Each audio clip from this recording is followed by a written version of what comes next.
Good evening, Pokemon trainers. So I've got some awesome little kitschy stuff to share with everybody.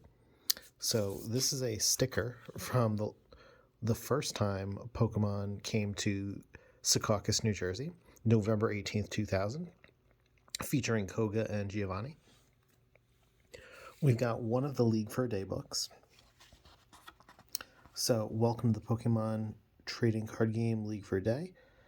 Then you can join the league for more challenges. You could earn your way to becoming a master trainer. Just great to kind of see what they were doing in terms of the graphic design, the layout, what they were emphasizing. You know, the energy symbols are a key part. This classic pose of Pikachu that is seen on one of the promos is a key feature. So the League Zone stuff, how do I click my boosters? You took it to the redemption counter.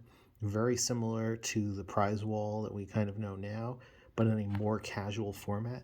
This was also completely free. Pokemon was in an acquisition cycle from a strategic perspective, so they just wanted people to come, have fun, do the thing, play with others. Kind of in the same way that when you use like Adobe software to make a PDF and then someone else uses the Adobe thing to open it, everyone's like doing good things for the business. That's kind of what Pokemon was doing at this point in time. So if you were doing well in the tournament like I was, you didn't have time for any of this, but you did have time to kind of collect it because it was one of the freebies they gave out at the event. So that's the first League for a Day book. Now, this second League for a Day book, I'm guessing because it includes the Neo Pokemon, it's actually from the second time they came to Secaucus. You can kind of see the difference in the energy symbols on the inside. You know, Open Gym, Metal Gym, Darkness Gym, Baby Gym, Pokemon Tools Gym. Just lots of like little specific activities. So even if you're just like a complete casual, you can have a fun time doing stuff over the course of the weekend.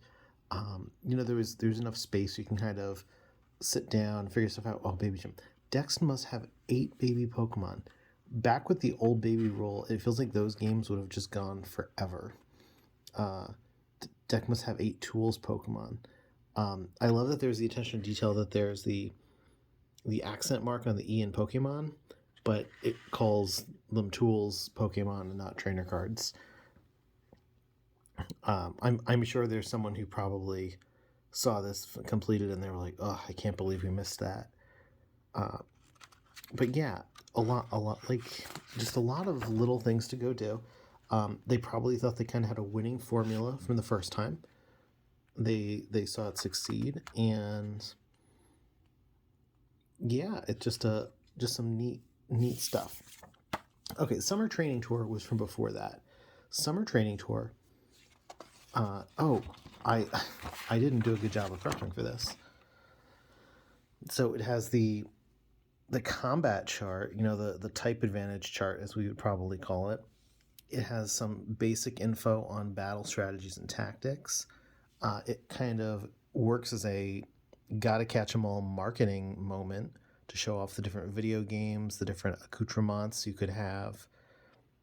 You know, get this, the great call to action: catch this cool gear at a store near you.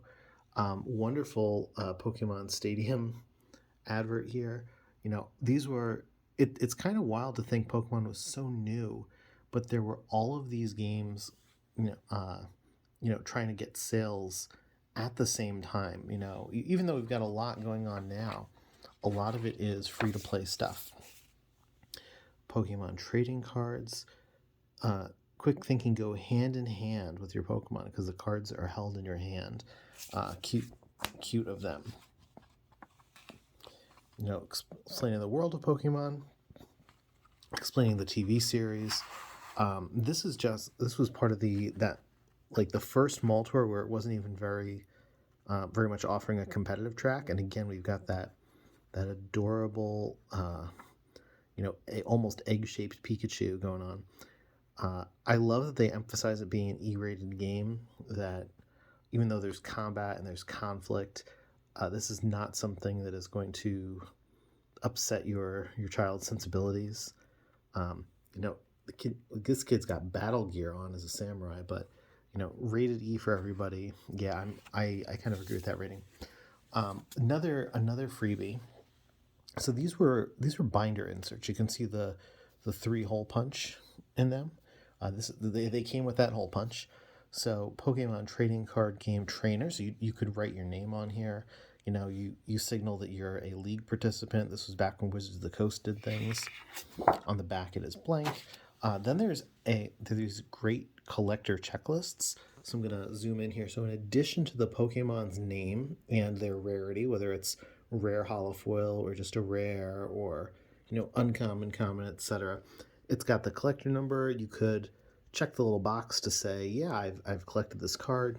They have the key here, so I wasn't just guessing and getting those rarities correct. I love that it lets you know it's an official Nintendo licensed product, not to be confused with some knockoff here. This is the jungle checklist, the fossil checklist, and then on the back there are more checklists. So something kind of fun happens here. So base set 2 collector's checklist.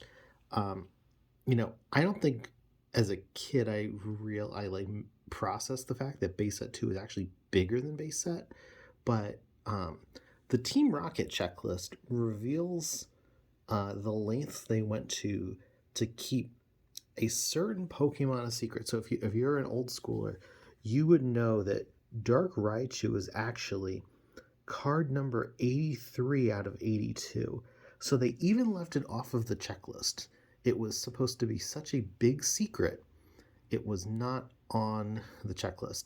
That's one of the things that would make Dark Raichu's inclusion in Legendary Collection that much more special. Dark Raichu being one of the Pokemon that was featured as one of those theme deck Pokemon was so exciting for people for that reason. I think it was a really smart move on their part. So that's that checklist. But we also have the Gym series. So we've got the Gym Heroes card list on this side. And then I think there was also a Gym Challenge card list given out at a different point, but I don't have that with this batch of materials that I'm sharing today. And again, Gym Heroes is an even bigger card list than base set or base set 2, because it's kind of the expand alone model, where it includes those basic energy cards in addition to just a huge number of different options and foils. Yeah, so that's what I've got to share today. Just thought as we're coming up on New Jersey regionals, it would be a fun time to look back on all these little bits of the experience that really helped to make it a great event and a fun time, and a memory that I'm sure many people cherish, even if they didn't come away with a championship medal or trophy. It was just a really big experience for many of us, within driving distance. And so it makes me really happy that events like these are more frequent now when we think about regional championships and international championships and, of course, worlds. And, the spectacle is up there, even if there's definitely some things I miss about these older events. So don't want to belabor the point, but I'll take a look for some more stuff to share with everybody. But thank you so much for joining me. Do all the YouTube things, like, comment, subscribe, hit that bell so you never miss a notification. Have a good one, trainers.